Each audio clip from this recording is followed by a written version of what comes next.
Welcome to the Los Altos History Show. When we walk around Rancho San Antonio Park, we're walking on this man's land. This is John Snyder, or 49er Snyder, as he was called in the old days. In this second of a series on southern Los Altos, we see how 4 pioneer families built their farms from scratch. We'll learn about their farming, see a few original buildings, and then our guest, wine historian Charles Sullivan, will tell us about winemaking in the area. When the English-speaking settlers arrived here 140 years ago, Rancho San Antonio was still untamed land. Bears and mountain lions roamed the hills, and dense chemisal covered the ground. Though the rancho was home for grazing cattle, the rancheros didn't settle here with their families. Imagine, the greater Mountain View area had fewer than 300 people, and Los Altos was not even a name yet. 40 years later, by 1900, the English-speaking settlers had become prosperous ranchers on both sides of today's Foothill Expressway, and their children had become merchants in the rapidly growing towns. Between Permanetti Creek and Stevens Creek, 4 families owned adjoining land. Let's sketch the life of each family in turn. First, the Grant brothers. Theodore, Frank, and George were born near Boston, where 50 years earlier their grandfather had participated in the Boston Tea Party. During the gold rush, they both came to San Francisco in their 20s. Frank came first from Portland, Maine, on one of the smallest schooners to ever make the tough trip by sea. George traveled by ship from New York to the Isthmus of Panama, crossed it via mules and canoes, and made his way up the coast by steamer. Once in the city, they worked in stores, and George owned 200 acres at Point Reyes for a short time. By 1851, Frank moved down the peninsula to Santa Clara, where he was a postmaster and a stationer, and then city treasurer and deputy recorder in San Jose. While there, he became aware of the piece of property along Permanetti Creek, which became their 300-acre ranch. Frank and George were interested in grain and cattle. For their first herd, the brothers paid a high price of $80 to $100 per head for 100 shorthorn cattle brought across the plains. Unfortunately, the following year was so dry that most of them died of thirst. Later, the brothers were understandably proud of their 20 to 30 fine Jersey cows, seen here in an early photo on the ranch. The story goes that Frank fed the cows and George milked them, because after watching Frank try milking, George declared that Frank would stop the cow from giving any milk at all. Today's Grant Road took its name from the Grant family. The rough and dusty road was their route to market. According to a later newspaper account, for a number of years, Frank cut and hauled firewood down to the new Southern Pacific Railroad, whose engines burned wood for fuel. For about a mile, there were long ricks of cordwood piled up for the engines to take on as they needed it. Grant also hauled hundreds of cords of wood to the flour mill at Alviso, In this way, he cleared the timber and smaller brush from 150 acres of the ranch. A wild cherry tree along Grant Road was known as the boundary tree because settlers had long used it as a marker. When Frank Grant came upon William Bubb under the spreading tree with axe in hand, he asked him, "What are you going to do with this tree when you plant the apricot orchard?" Bubb replied, "Mr. Grant, we're about to cut it down." The old gentleman stiffened, his face flushed, and he said, "Billy Bubb, if you cut this tree down, I'll shoot you. It has been a landmark in this area since California became a state, a point used by all of us to locate the boundaries of our property." And the tree was spared in deference to Frank Grant. Today, you can read a plaque commemorating that tree next to the current fire station at Cuesta and Grant. This old foreman's cabin, built around 1859, is the oldest building on the ranch, and in fact, in the whole area. The Grants themselves lived in this larger house nearby. In 1865, Frank married Margaret Shaw, an Irish woman who had been working on the nearby Snyder Ranch. They made their home on the ranch together for 65 years. These photos show the carriage house, the apple shed, and the blacksmith shed that have stood there since the early 1900s, part of the Grant legacy. By the turn of the century, the Grants acquired an Edison gramophone, which people came from all around to hear. They had a tennis court, too, where Frank Jr. played with his fiancée, Isabel. Frank Jr. was also an active member of the Mountain View Cycling Club, a social club which not only sponsored 25-mile bicycle races, but also held formal dances. Frank Jr. went into real estate and built his own home overlooking the valley. His sister Isabella, who unfortunately died at the age of 18, was a promising artist. She left behind these charcoal drawings which she had done in the area. This one recalls the familiar outline of Montebello Ridge on the horizon. Frank Jr.'s other sister, Sarah, remained on the ranch, unmarried, until after her parents died within a week of each other in their late 90s. Unlike the Grant family, the Dale family already had children when they settled on a farm across Stevens Creek in Sunnyvale, where Dale Avenue is now. Edward brought the first plow to the area in 1851, and he planted the area's first peach orchard. His oldest son, Will, used to take 300 or 400 eggs by ox team to San Francisco, where he sold the eggs for $3 a dozen. At age 24, Will married his childhood schoolmate and sweetheart, Lucy Ellen Kiefer. And in 1865, they purchased 200 acres of land for the price of $12 an acre. There, between Permanente Creek and Grant Road, they raised stock and grain, planted apple, prune, and cherry orchards, and raised 3 children to maturity, Lucy, Thomas, and James. Their 2-story house was located in the center of the present-day Woodland Acres. On one side lived Martha Kiefer Snyder, Ellen's sister, and on the other, their brother Shelby Kiefer. Will Dale was a community leader. Not only did he donate land on the corner of his property for San Antonio School, but also he donated land for Cumberland Presbyterian Church in downtown Mountain View. He was a long-term member of the local chapter of Masons. This 1918 newspaper account tells us about the family celebration of Ellen's 79th birthday. Like Grant's son, Will and Ellen's son, James, opened up his own business rather than farming. He managed Dale's Market on El Camino for half a century, selling produce from the Dale farms. He too married a childhood friend and neighbor, Eleanor Carter. Between the Grants Ranch and the upper end of St. Joseph Avenue stood John and Martha Snyder's home and ranch. John Snyder was born in Indiana. When he was 21, he struck off across the plains for California with his father and brother in a party of 2 wagons. They ended up where Chico, California is now. After some time mining, cutting timber, and working on other people's farms, John began purchasing his own land near today's Highway 101. In the mid-1850s, he married Martha Kiefer, daughter of a pioneer family we will visit in a later show.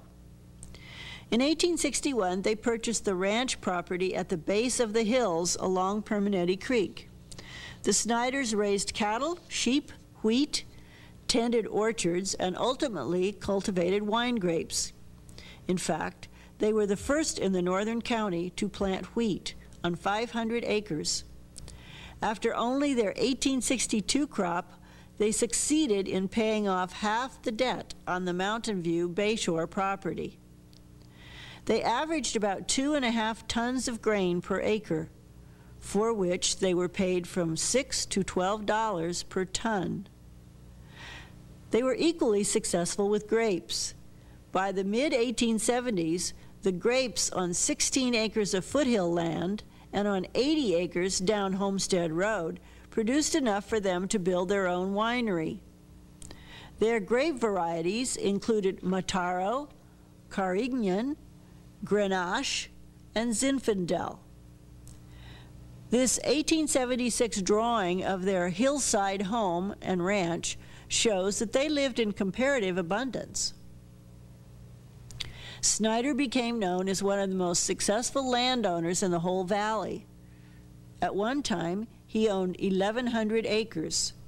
He was a master mason in the Mountain View chapter and served as treasurer of the group. From an early photo, Annie Fitz later sculpted this bust. Their son, John Jr., went into business for himself with a livery stable in Old Mountain View.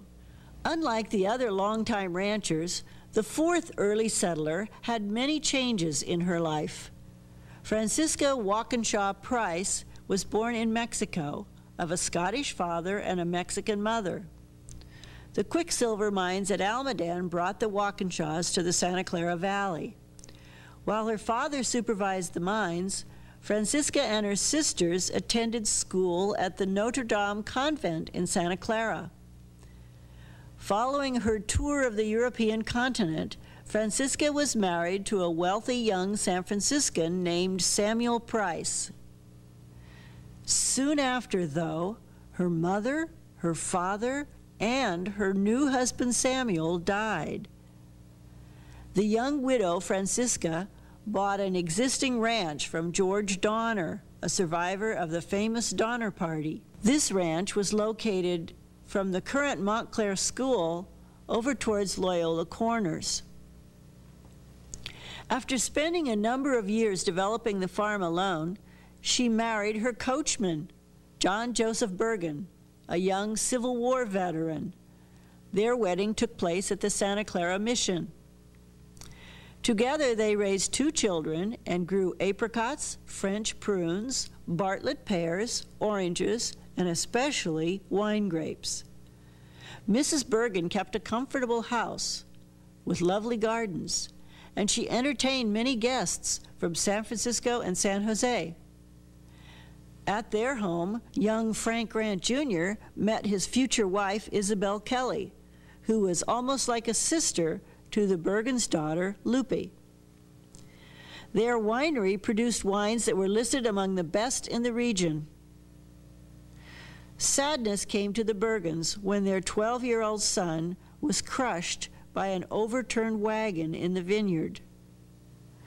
The grieving Francisca devoted herself to the church by faithfully attending the altar at St. Joseph's. A decade later, when John and Lupe both died of illness within a year, she sold Brookside Farm and left the area forever. Following these early settlers, were people who moved here from San Francisco in the 1880s to take advantage of the fine soil for farming and the fine climate for their own health. Richard Heaney, Jr. is a good example. A well-to-do furniture dealer in San Francisco, Heaney had the means to buy 100 acres of prime agricultural property along the southwesterly portion of Stevens Creek Road. He bought this from Will Dale for $60 an acre. Here he planted the choicest varieties of red grapes, Sauvignon Vert and Semillon, which won major awards under the label Chateau Ricardo. Locally, his place was known for its imposing brick and stone buildings. Winemaking is something we want to know more about.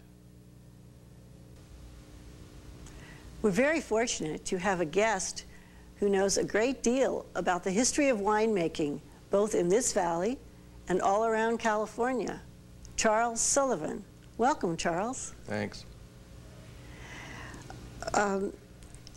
You have a number of books, and one of them is about the Santa Clara Valley. It's Like Modern Edens, in 1982. And then recently, you have published a new book, I understand, A Companion to California Wine, published by the University of California Press last fall. We'd like to hear more about this.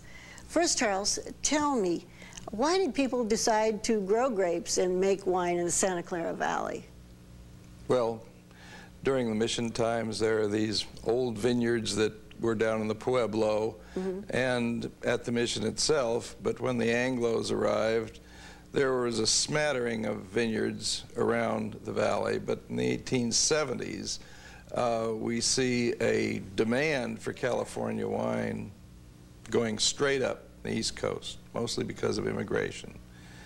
And the result, of course, is that people are planting the crop that will make it possible for them to sell this product, for which there was a lot of money being made, particularly in the late 70s.